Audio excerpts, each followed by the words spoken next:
पिछले कई वर्षों से, लगभग 25 से अधिक वर्षों से बीजेपी की सरकार दिल्ली में नहीं है। मुझे लगता है कि बीजेपी इतिहास बनाना चाहेगी।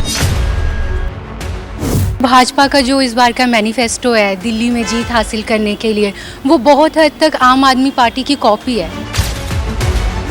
बीजेपी ने या आम आदमी पार्टी या हम कांग्रेस की बात करें, उन्होंने देखा है तो संभवतः वो सभी मैनिफेस्टो उनके अनुसार ही बने होंगे। जेल भेज दिया जा रहा है, बिना मतलब के ईडी की रेड करवा दी जा रही है। जनता की अदालत है, जनता का मैंडेट है। जो जनता का मैंडेट इस बार आएगा वो सभी को स्वीकार होगा।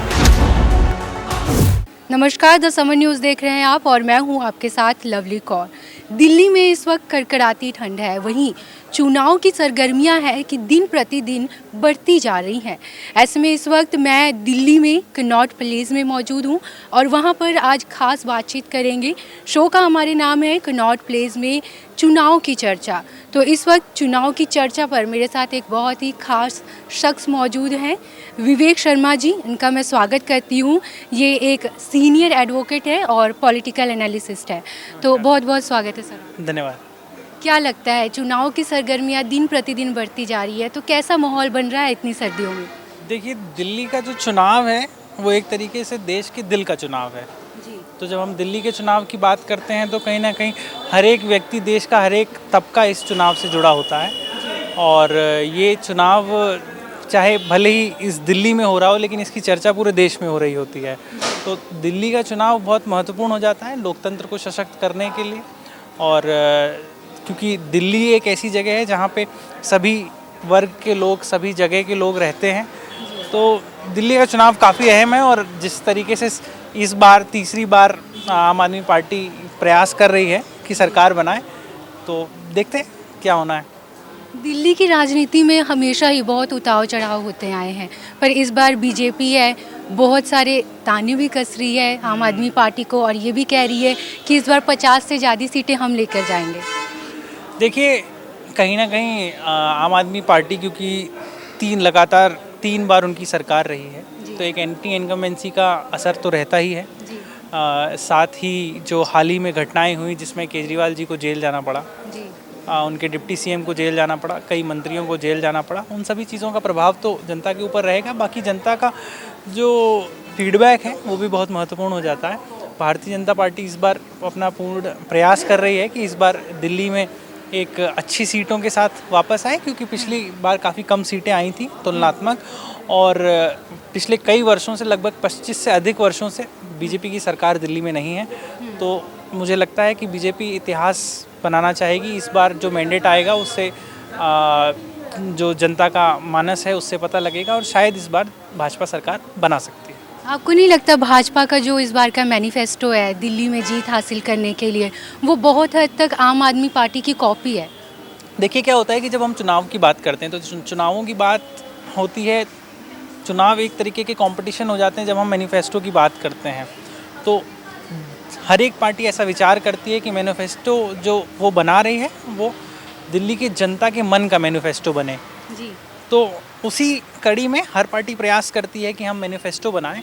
और मुझे लगता है कि शायद दिल्ली का अगर रिक्वायरमेंट बीजेपी ने या आम आदमी पार्टी या हम कांग्रेस की बात करें, उन्होंने देखा है तो संभवतः वो सभी मैनिफेस्टो उनके अनुसार ही बने होंगे। और उन्हीं मैनिफेस्टो के अनुसार काम सभी पार्टियां कर रही हैं। जी। क्या लगता है आपको, अगर यहाँ से इस बार बीजेपी जीत जाती है तो आगे क्या कुछ एजेंडा होगा बीजेपी का? देखिए, वो मैं बेहतर समझता हूँ कि शायद वो बीजेपी के जो लोग हैं वो बेहतर बता पाएंगे कि भाई उनका दिल्ली को लेके क्या है। लेकिन संभवतः की बात है कि केंद्र के में भारतीय जनता पार्टी की सरकार है, राज्य में भी भारतीय जनता पार्टी की सरकार मिलेगी, तो शायद दिल्ली वासियों को, दिल्ली के लोगों को अधिक मदद मिलेगी। और संभावनाएं हैं कि दिल्ली में जो विकास है उसकी गति बढ़ेगी। आए दिन जैसे केजरीवाल जी ये इल्ज़ाम लगाते रहते हैं कि केंद्र में हमारी सरकार नहीं है, इस कारण हम बहुत सारे जो विकास कार्य है वो कर नहीं पा रहे हैं, हमें जेल भेज दिया जा रहा है, बिना मतलब के ईडी की रेड करवा दी जा रही है। तो इन बातों में कितनी सच्चाई लगती है आपको? देखिए, जो कानूनी प्रक्रियाएं हैं वो कानून अपने हिसाब से काम कर रहा है। मामला सब जुडाइज है, माननीय न्यायालय में अभी लंबित है। तो उस पर नहीं बोलना ही उचित होगा, क्योंकि जब तक उस पर जो भी न्यायालय का आदेश होगा वो सरमाथे होगा, वो भले ही उनके पक्ष में हो विपक्ष में हो। और फिर ये जनता की अदालत है, जनता का मैंडेट है, जो जनता का मैंडेट इस बार आएगा वो सभी को स्वीकार होगा। कांग्रेस भी है, कांग्रेस ने अभी तक 6 मैनिफेस्टो जो है 6 गारंटियाँ दिल्ली को दे दी है, तो आपको लगता है कि इनकी जो गारंटियाँ हैं कहीं ना कहीं आम आदमी पार्टी को या बीजेपी को टक्कर दे रही हैं? देखिए, मैनिफेस्टो की हम बात करें तो अधिकतर चुनावी मैनिफेस्टो वो किसी भी पार्टी के हों, वो इस बात को ध्यान में रख के बनाए जाते हैं कि आम जनता को उसकी सहूलियत मिल सके। कई बार ऐसे मैनिफेस्टो बनते हैं जिससे जनता जो है उस लोक लुभावन तरीके से उनको उनकी स्कीम्स जो लागू करे। तो हर पार्टी का अपना अपना तरीका होता है, लेकिन हमें देखना ये होगा कि कितने हद तक कौन सी पार्टी का जो मैनिफेस्टो है वो पूर्व में या फिर आगे उसको लागू कर पाएंगे। जिसकी भी सरकार बनेगी तो वो कितना उसको लागू करते हैं या उस पर कितना जनता को उससे मदद मिलती है, सहूलियत मिलती है, वो देखने वाली बात होगी। ठीक है, आपको लगता है कि आम आदमी पार्टी के इस बार फिर से जीतने के कहीं कोई चांसेस हैं? देखिए, क्योंकि ये आम आदमी पार्टी अपना तीसरी बार चुनाव में उतर रही है और लगातार लगभग 12 साल से वो सरकार में है दिल्ली में, तो कहीं ना कहीं उनके लिए चुनौतियां हैं और बहुत सारे जैसे उनके मंत्री कई जेल में गए और जनता की भी कहीं ना कहीं कई जगह नाराज़गियाँ देखी गई।